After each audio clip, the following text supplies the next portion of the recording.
Hello and welcome to the Career Changers. Our guest today is Alfie Whattam, business leader at a 1 billion company, best-selling author of Trust in Alfa and a keynote speaker.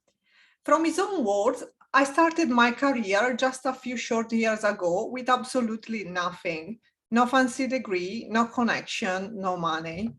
But at a very young age, I very quickly became a successful business leader, best-selling author, and keynote speaker.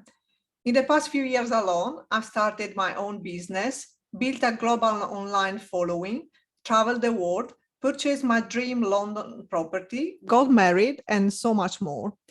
So how was I able, so how was I able to make this rapid transformation? Everything changed when I stopped making excuses, stopped procrastinating, and I started to invest in myself. Today, Alfie is here with us to talk about his career change, the best-selling book, Trust in Alfa, and more. Hi, Alfie. Thank you so much for joining us. No, welcome. I'm glad to be here and excited to speak to you today. That's great. So let's start from the beginning, of course. So when you're very young, I actually don't know how young you are. I'm pretty young. I'm 25, so I'm very, very young, but managed to squeeze a lot into those 25 years so far, and hopefully we'll squeeze a lot more into the remaining ones as well. Well, that's good because you can be an inspiration for all people that are close to your age. Sure. So how did you start your professional life, or better, what was your first job? Sure. So I'm involved in career changes in many respects, in the respect that I've gone through a career change myself, but also as a business leader, I work for the biggest recruitment company in the world, and we help people every single day go through career changes and transformations. So I can kind of speak about this subject both firsthand, but then also in terms of my professional life as well. So in terms of my background and my beginnings, I started in a very different type of industry to what I'm in at the moment. In that, when I was a kid growing up, I was always very, very interested in magic, in Dynamo, in Derren Brown, David Blaine, and that sort of thing. And I became a professional magician as a young child and as a teenager, and started performing for family and friends, just at local shows and events, and very, very quickly started to get bookings around the world at corporate events, at celebrity parties. I've performed for billionaires and prime ministers and presidents, and had the opportunity to appear on television shows like Britain's Got Talent and my own television show as a magician at 15, 16 years old, and great experience. Around that time, I then started to get more involved in the business world, and my corporate career started to do quite well, and that led to me kind of making a career change and focusing more on the business side as opposed to the previous show business size, per se. So I went through a career change myself in that respect, and now help people do that on a daily basis as well through the magic of recruitment. So I suppose that's how I got started, really, and then over the past couple of years, that's evolved into not just running a business, but also writing a book and speaking about that experience at events and on podcasts and all of that good stuff as well. So was it being a magician your dream job when you were a child, or did you have any other thoughts about your future career? Well, dreams are great, but it's always good to have long-term vision and short-term goals that will help you get to that end goal on the journey, right? And magic, absolutely, it was a lot of fun. I learned a lot around business, around presenting, around showmanship, about building relationships, networking, social media, and all of those tools and resources have been so important in the other things that I've done as well. So I'm not sure if it was ever really the goal to continue to do that for forever, but it was a really great place to get started, and looking back, a great stepping stone to where I am at the moment. And Steve Jobs did a speech, I think it was a Stanford commencement address to the graduates, and he had a great line where he said that it's really hard to connect the dots looking forward. So it's really hard to kind of accurately pinpoint where you're going to go, through career changes, but you can always connect the dots looking backwards. And I suppose that's what I'm doing at the moment, and seeing how that led to this. And wasn't by intention, it was by mistake and accident. But that career change allowed me to get to the next level as well. And I suppose that's a good message for people watching. Really, it doesn't matter if you're doing something at the moment and you don't think that's for you 5-10 years down the line, but can you do something else? Can you grow on that and build on it and develop on it? And if you can, then it's not wasted time. It's a stepping stone to where you're going to next. Yeah, that's great. And that's a message that we always try to convey, that actually, every experience brings with us transferable skills, and we never know what can be then the next step. So in the introduction, I mentioned, as you say, that you achieved success without any fancy degree. So what is your educational background? Nothing compared to some people. My wife is a doctor. She has a PhD. She's a million times smarter academically than I am. I always learn best from doing it, from business, from hustling, from making it happen, failing a million times and picking myself up and learning from that quickly. So my education very much is the school of life and of failure in that respect, and all of that good stuff. So I never went through that traditional route, but a lot of the people that work for me did. So you don't necessarily need that. It's important for a lot of people, and that's something that can be valued. But everybody has their own path, right? And it certainly wasn't mine, but I can certainly see the value in different paths for different people. So not knocking it. That's great for some people, like my wife, and that's led to her doing very well in her industry. But for me in particular, it bored me. It didn't interest me, and I was keen to start in the business world. So did you have any enlightening moment during your career that changed the direction of your life, even if you're very young? Sure. Well, yeah, there's been many changes, right?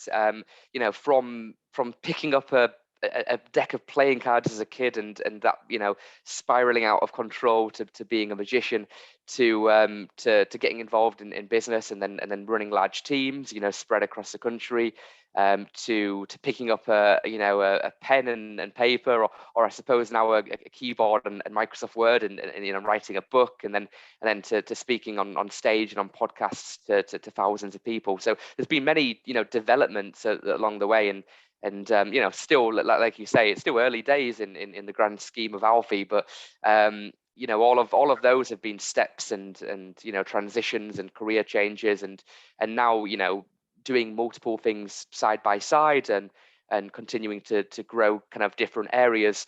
They're separate careers, but they're all connected, and they're connected into an idea that I call Alfa, which is, I suppose, my own business and what I named the book Trust in Alfa after.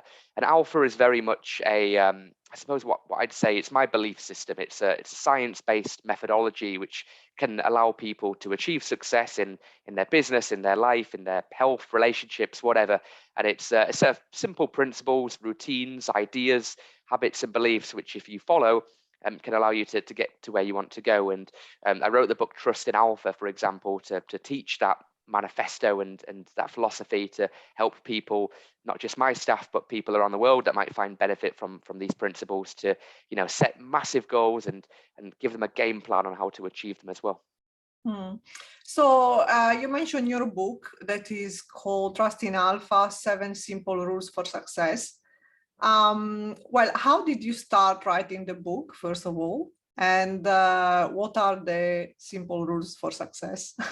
So how I started writing it was very, very painfully. It's not easy writing a book, and if you don't really want to write a book, then don't do it, because it's a lot of work. But if it's something that you're interested in, it's an amazing experience. And it took me a while to put it together, and mainly because when you write, you write this, and you have to get it down to this so it's concise so people can read it. So most of writing for me was deleting and trying to work out what's important and what's essential versus what's just sort of nice to have in there, and really getting to the meat on the bone. But I wrote the book because I was in a position in my business career where I started to go from leading a team that I was looking after individually to looking after a team that was spread across multiple offices in different regions in different parts of the country, and I couldn't physically be in 10, 20 places at the same time to deliver training. So I put my thoughts down onto paper and shared that with them in terms of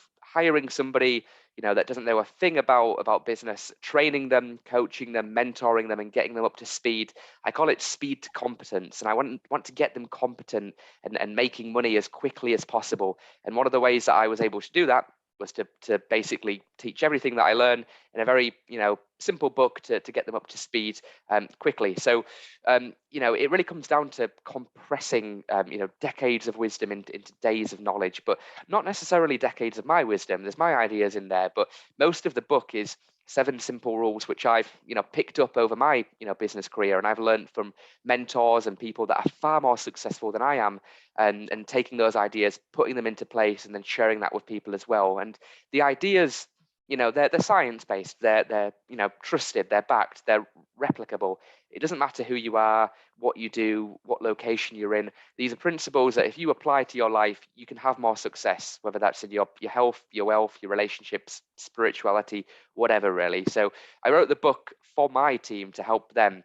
And then, then I started sharing it with other people, clients, people outside of my business, started selling it.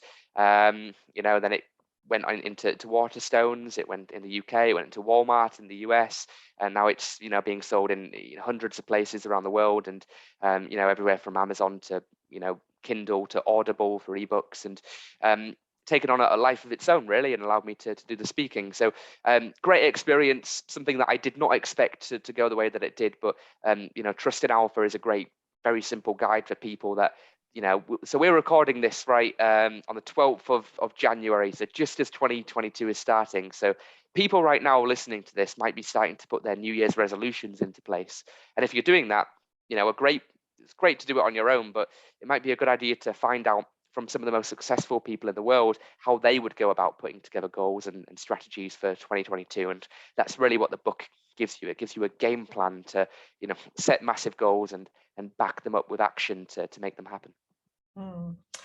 So, well, I don't know how many times I'm gonna say you're very young, because you can keep saying it. It's fine. I like it. because you'll be probably the youngest guest on the show. Usually, career changes are people that they're a little bit later in life, but it doesn't matter. We all learn through mistakes. So success is not a linear process. So did you do any mistakes that taught you an important lesson? I make mistakes every single day, and I'd encourage everybody listening to as well. I mean, look, you can learn from other people, and that's valuable, because if you learn from other people, you often don't need to make the same mistakes that they made, because they've made the mistakes. They teach you what works and what doesn't work. And if you apply and if you trust in somebody with that's actually got a good track record, and find a mentor, then that will allow you to not make those mistakes. However, nobody's perfect. We're all going to make mistakes. I make mistakes every single day. The important thing, and I always say this to my staff, the important thing is you can make a mistake, that's fine. Just don't make the same mistake twice, because if you make the same mistake twice, you clearly haven't learned from it, and you haven't taken anything on board. So mistakes are fine, as long as you learn from them, as long as you figure out what to do better the next time, and then go at it again. Because I see so many people, they experience a little bit of failure in life, and then they quit. They feel deflated. They give up. It's not for them. It doesn't work. It's not real.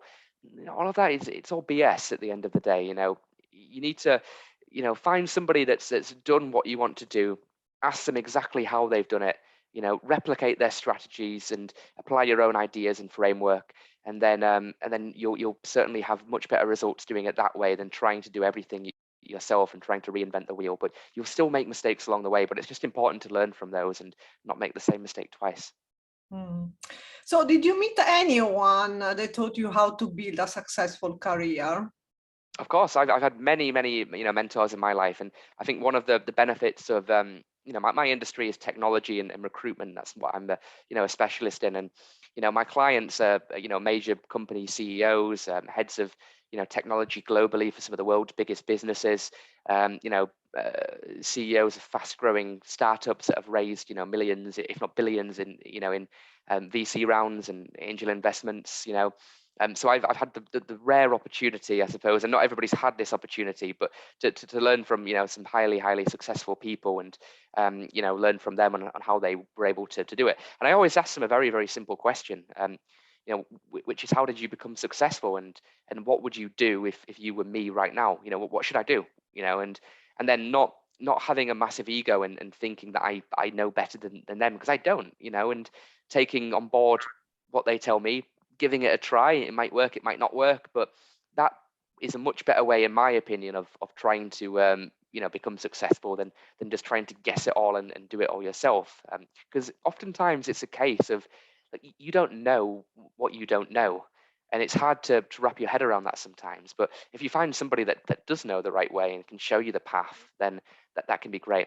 Now, I'm saying this, but not everybody has access to those people, right? And it's often hard to find individuals that can put you on that path, which is why I'm a massive advocate of books and podcasts like this. Because if you can listen to your show, and listen to some really talented people on what they would be doing, then that's like surrounding yourself with friends. Even if you can't meet them, you can still listen to them.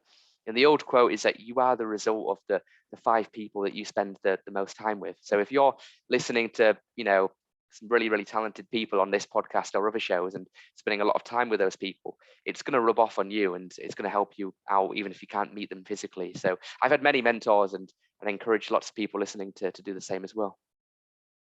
Yeah, that's very good, and I think a very good suggestion. At the end, we need to surround us with people that can inspire us.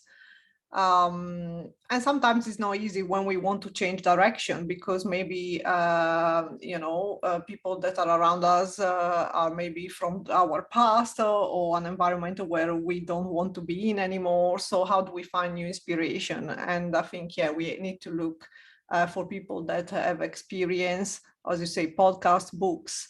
I find my inspiration by talking with a guest on this podcast, for example. Yes.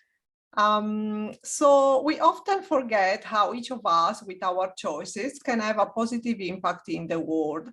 How do you feel your career or career change has made the world a better place? So I'm fortunate in terms of the business I work for, in the respect that within the recruitment sector, if we get somebody an opportunity for a new position, that can transform their life. That can give them a massive financial salary increase, but it can get them into a position where they're satisfied, where they're no longer miserable. So from that perspective, hiring hundreds and managing a team which has hired thousands of people across the world, then that's led to some real positive change in individuals' lives. But then on the flip side, when we partner with organizations and find them the right talent they need, that allows them to scale and grow and serve their clients and their customers and their market better as well. So it really has a positive kind of ripple impact and on the world, and then the economy as a whole.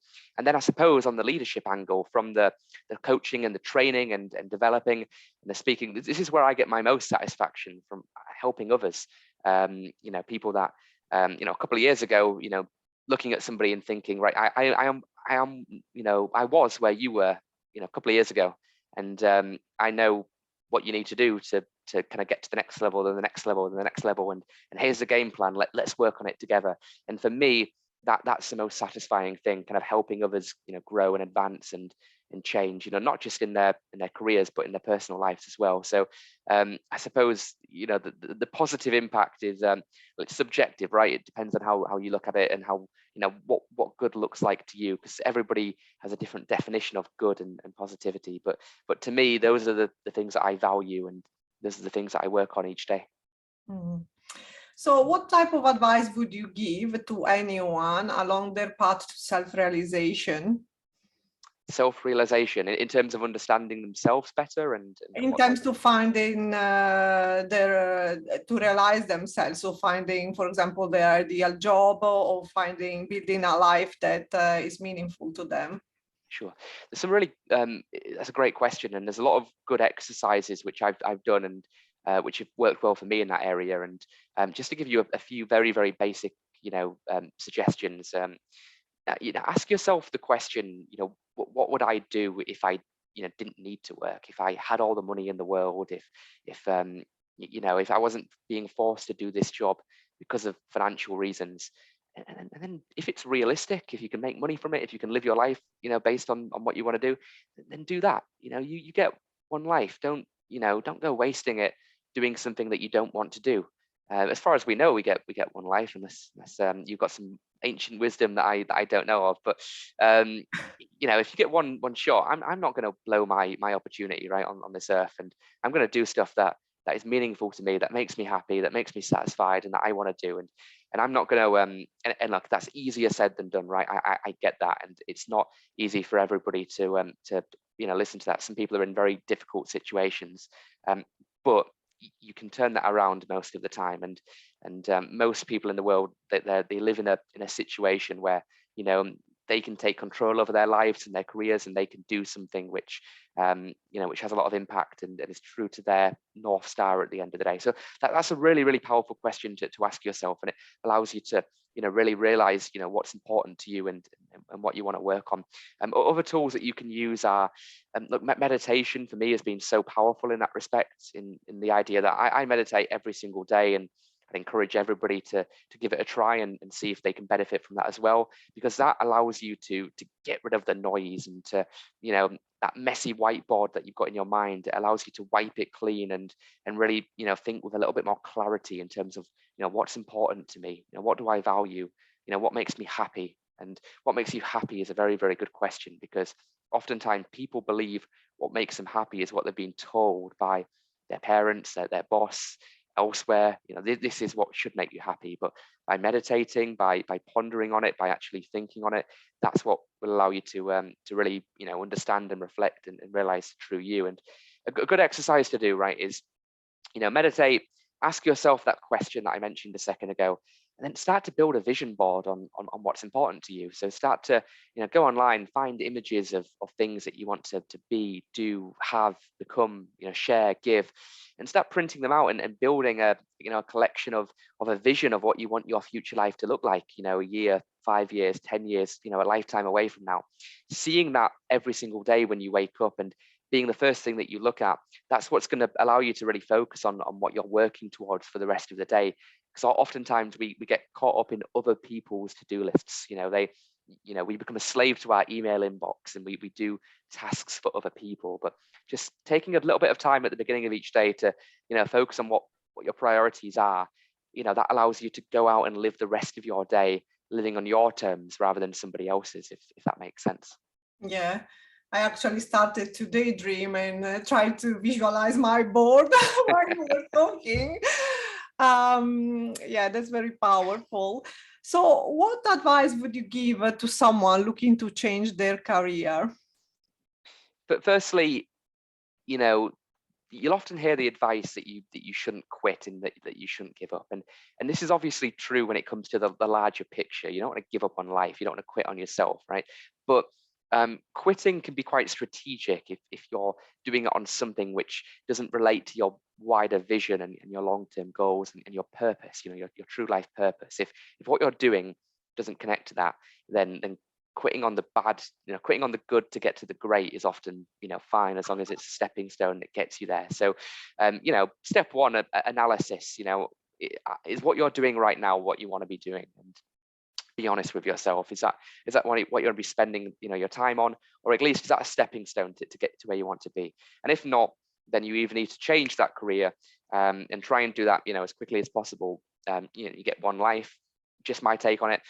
Or perhaps a better way of doing it is, start a side hustle, start something on the side outside of your, regular career hours where you can, start to develop that. So if you want to be, if you've got an idea for an app, or you want to, work on this side business that you want to set up, or you want to start a podcast, or whatever it is that you want to be doing, can you be doing that in your free time to the point where you start making enough money from that, where you can quit the day job and then focus on that, and that becomes a career change. Now, if you're quite entrepreneurial and that's something that appeals to you, that's a good way to go about it. If you're talking more in terms of more of a career change in terms of working for an organization, then a good way of doing it is using your free time to learn and study and develop the skills that you need to make that shift. And that can be, there's so many great resources out there in terms of online training and courses and mentors and accreditation programs. But going through those types of resources to kind of change your CV and your LinkedIn and your direction, that's what's going to allow you to apply for and get the career that you want, rather than the career that you're doing right now if you're not happy with what you're doing at the moment. So you're 25 and you are, you built a successful career. But there are many young people out there that have been affected by the pandemic. Maybe even they had prestigious education, but they're struggling to find even their first job. And of course, this can affect the way they are feeling about themselves and their self-esteem. What would you say to these people? Okay, that's a great question, because obviously there's been a lot of change and turmoil in the world in the past couple of years, right? Last 2 years in particular. Look, there's some skills which I will always pay a lot of money for, and I value the skills more than anything else. And those are skills like effective communication, public speaking, negotiation, persuasion, influence, leadership, closing deals. If you can learn those skills, if you can learn how to build a relationship with somebody and how to convince them to your way of thinking, regardless of what's happening in the world, in the economy, in the pandemic, in whatever, regardless of what you do, that's going to allow you to massively get ahead as opposed to everybody else. There's an old quote, which is 80% of your success in life is down to those skills, the communication, the persuasion, the relationships, whereas 20% is down to, the hard skills, the technical abilities that you learn, and all of that stuff. And, often it is a case of, success is who you know, not what you know. And the way to, I started not knowing anybody. I didn't have any relationships when I started my career, but I was able to build relationships with people, far way ahead of where I am, and continue to be, just by learning those skills, reaching out to them, trying to add value in some way to them, so they, almost feel guilty if they don't help me out, because I've given so much to them. And there's nothing wrong with finding somebody who you respect and you admire, reaching out to them and asking if you can work for free for them, and saying, look, I've got a couple of hours each week outside of my job. Look, here's my skills. Can this help you in any way? And if you can help them for free, if you can do that, and if they're able to do it, you can build a relationship with them. And then if you need something out of them, whether that's your dream job, whether that's exposure, whether that's coaching, they're much more likely to give that to you because you've helped them, and they'll reciprocate the favor. But the thing is, most people don't do that. Most people think, oh, I'm not going to do that. I want to get paid day one for that. But it doesn't always work that way in life. Sometimes you need to give before you get. And that would be a message for young people, really. When you start your career, you don't know anything. You might have had the education, you might have had the training, but still you don't have any relationships. You haven't got much that you can offer on an organization. So if you're struggling to find your first position, see if you can get an internship, see if you can work for free for somebody, and you'll learn 10 times more as an apprentice working for somebody that's highly successful than you will if you just kind of start at the bottom and go through the hamster wheel that everybody else seems to go on. So what do you think are the biggest challenges for the younger generation in terms of building a successful career nowadays? Yeah. Well, the world is shifted, hasn't it, these past couple of years?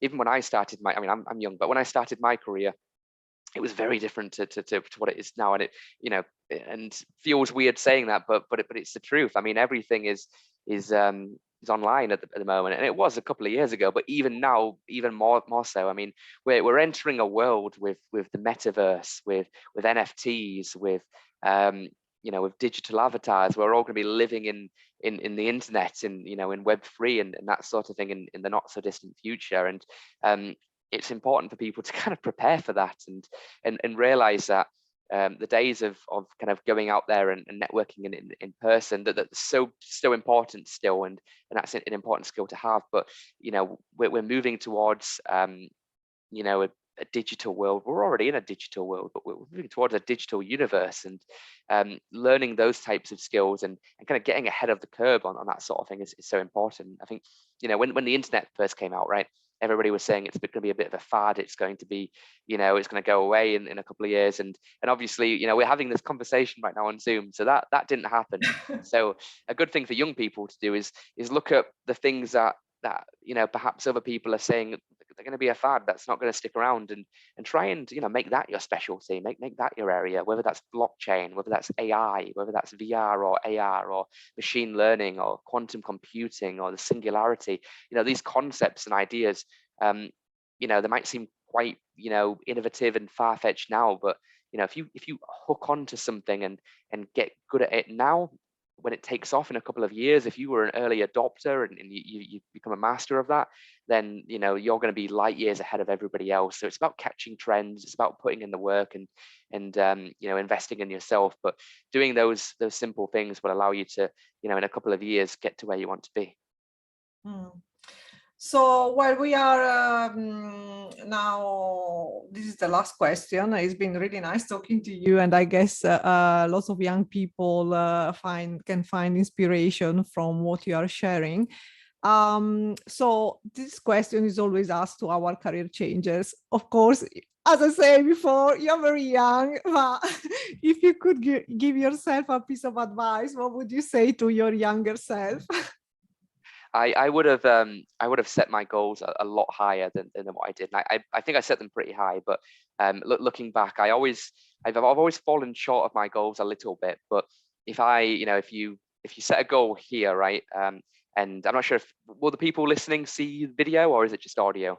Yeah, in both. In both. Okay, so but if you're just listening in audio, I'm raising my hand to my head right now. But if you set a goal really really high and I hit it a little bit below, that's still a lot better than setting a goal here and hitting it here and much lower down the level for audio listeners, right? But a better way of saying that perhaps is if you aim for the moon, even if you miss, you'll be among the stars still, but if you aim for the sky, if you miss, you'll be on the ground still, right? So maybe not the best way of saying it, but I personally would have set my goals a lot higher, and because I always get pretty close to them. But if I set a much bigger goal, then maybe I'd be even further ahead of where I am right now. And perhaps the other thing I would have done is I invest a lot in myself. I invest in myself more than I invest in my business, in property and in the market and in crypto. I invest in all those things, but I invest in myself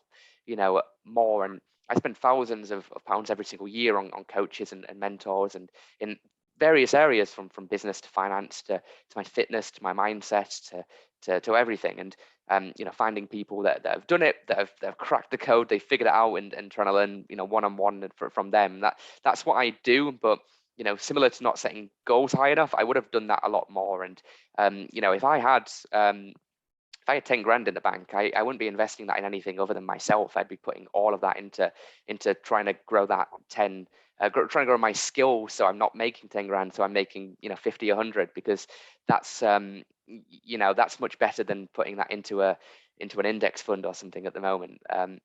That's still important to do, but you got to figure out yourself first. You got to get your goals clear. You got to get your purpose right. You've got to get your routines and your habits working properly. When you can do that, then you can focus on the other stuff. But I would have invested in myself first and everything else later, and set much bigger goals looking backwards. Yeah, I totally agree with that. And is there any last message that you would like to share with our listeners? Can I give a shameless plug for my Yes. book? Would that be okay? Okay.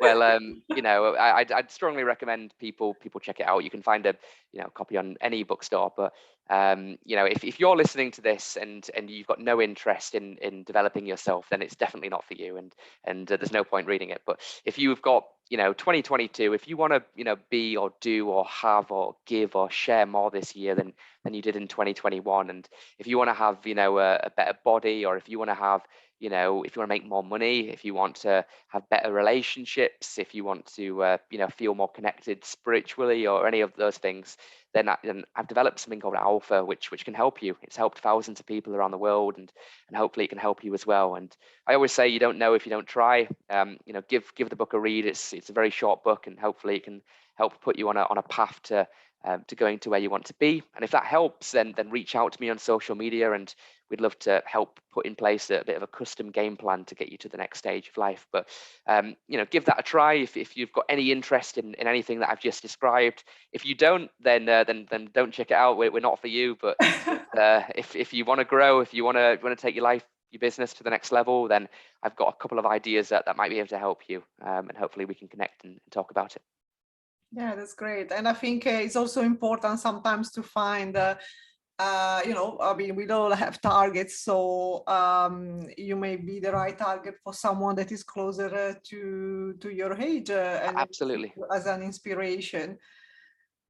Absolutely, yeah. I mean, a lot of older people might not have any value from my message, and that's absolutely fine. A lot of our, you know, followers at Alfa are you know, much older than I am, and I always say in business, for example, the only number that really matters is how much money you know, either you or the company is making. You know, sales is vanity, but profit is sanity, right? But especially young people, you're absolutely right. You know, most of our followers are, you know, starting their careers, or you know, a couple of years in, and they want to figure out a shortcut. They want to, you know, they want to get ahead of their peers, of their colleagues. They want to start a business. They want to grow that, and they want to, you know, really make something of themselves. And if that's you, then I've got some ideas that might be able to help. But only if that's you. If that's not you, then I'm not for you. Yeah, I've been playing a little bit around with the fact that you're young, but I definitely think that's not, you know, an obstacle, because sometimes, well, for me, and especially when we live in London, it's very easy to mix up with different age, background, cultures. So I think that we can always learn from each other independently from our backgrounds. And, you know, for example, for me talking to you, I can feel, you know, there is more of a fresh energy and perspectives, maybe. So I don't think that age in itself can be something that can stop someone to reach out to you. Oh, of course, that's a good message for the viewers, right? It does not matter. You know, if you're listening to this and you're 16 years old, if you're, you know, 20, 10, you know, 100 years old, it doesn't matter. You know, it's just a number at the end of the day when it comes to, you know, nobody cares at the end of the day. If you've got a good product, a good service, if you're offering something good in the marketplace, then people care about how much that the product costs. They care about, you know, how many you sold, and if it can help them and solve their problem.